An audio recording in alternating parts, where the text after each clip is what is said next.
What's up, guys? Welcome back to Let's Level Up with another SketchUp tutorial to help you through your day. I'm so glad you joined us because today we are looking at the Views toolbar. So let's dive right in. To locate your toolbar, if you haven't got it up on the top of your screen already, what you can do is click on View, Toolbars, scroll down, tick Views, and it should pop up. For this video, I'm going to take it out and drag it into model space so it's easier to view. So as the Views toolbar shows, it very simply is selecting views for your model. So let's click through them and see what they're capable of. The first one, if you hover over it, says isometric, which will bring you into a 3D view of it.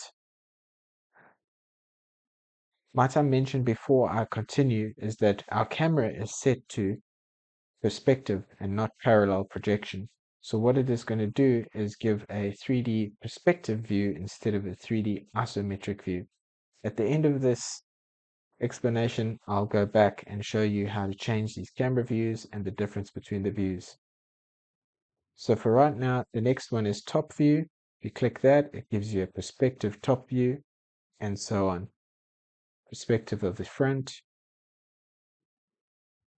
perspective of the right, rear, and left. Obviously, right, rear, left, back, front, all dependent on your building in relation to north.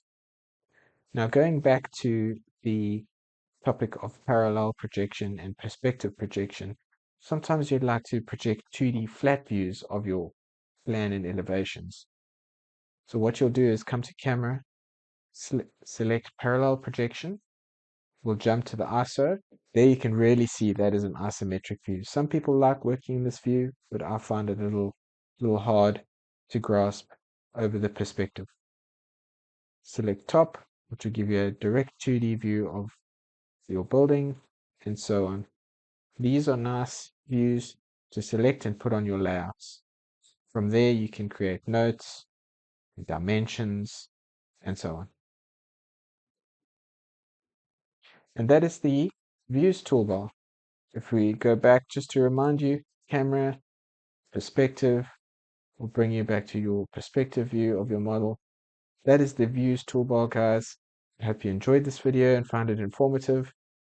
Please like, subscribe, and share, and we'll see you in the next video. Cheers.